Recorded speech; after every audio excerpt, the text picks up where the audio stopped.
We're not ready for the next epidemic.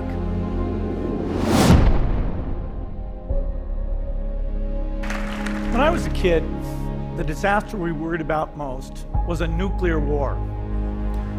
That's why we had a barrel like this down in our basement, filled with cans of food and water. When the nuclear attack came, we were supposed to go downstairs, hunker down, and eat out of that barrel. Today, the greatest risk of global catastrophe doesn't look like this. Instead, it looks like this. If anything kills over 10 million people in the next few decades, it's most likely to be a highly infectious virus rather than a war. Not missiles, but microbes. Now, part of the reason for this is that we've invested a huge amount in nuclear deterrence. But we've actually invested very little in a system to stop an epidemic. We're not ready for the next epidemic. Let's look at Ebola. I'm sure all of you read about it in the newspaper. Lots of tough challenges. I followed it carefully through the case analysis tools we use to track polio eradication. And as you look at what went on, the problem wasn't that there was a system that didn't work well enough. The problem was that we didn't have a system at all. In fact, there are some pretty obvious key missing pieces. We didn't have a group of epidemiologists ready to go who would have gone, seen what the disease was, see how far it had spread. The case reports came in on paper. It was very delayed before they were put online, and they were extremely inaccurate. We didn't have a medical team ready to go.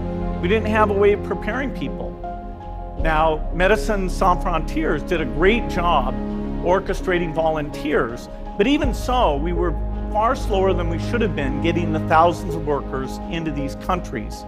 And a large epidemic would require us to have hundreds of thousands of workers.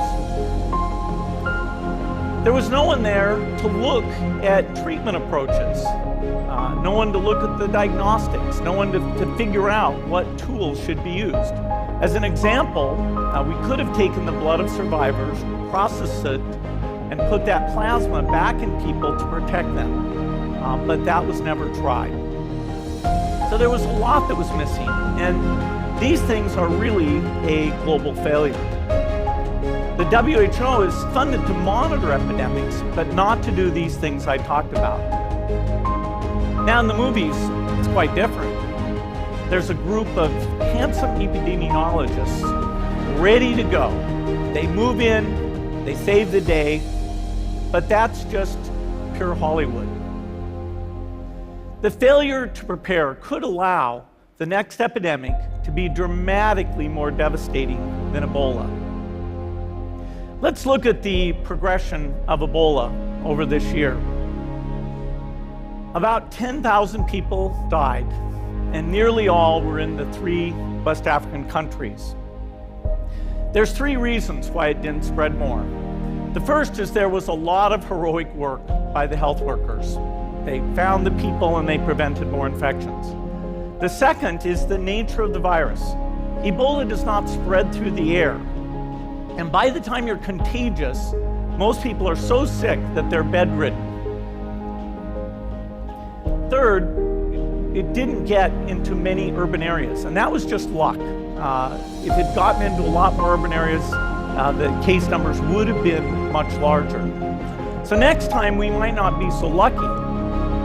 You can have a virus where people feel well enough while they're infectious that they get on a plane or they go to a market. The source of the virus could be a natural epidemic like Ebola, or it could be bioterrorism. And so there are things that would literally make things 1,000 times worse. In fact, let's look at a model of a virus spread through the air like the Spanish flu back in 1918. So here's what would happen. It would spread throughout the world very, very quickly. And you can see there's over 30 million people die from that epidemic. So this is a serious problem. We should be concerned. But in fact, we can build a really good response system. We have the benefits of all the science and technology that we talk about here. We've got cell phones to get information from the public and get information out to them. We have satellite maps where we can see where people are and where they're moving. We have advances in biology that should dramatically change the turnaround time to look at a pathogen and be able to make drugs and vaccines that fit for that pathogen. So we can have tools, but those tools need to be put into an overall global health system, and we need preparedness. The best lessons, I think, on how to get prepared are, again, what we do for war. For soldiers, we have full-time waiting to go. We have reserves that can scale us up to large numbers. NATO has a mobile unit that can deploy very rapidly. NATO does a lot of war games to check, are people well-trained?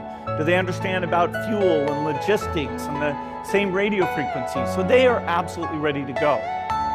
So those are the kinds of things we need to deal with an epidemic. What are the key pieces?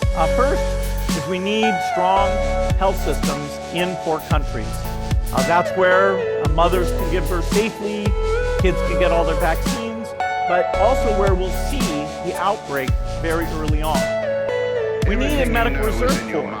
Lots of people who've got the training and background who are ready to go with the expertise.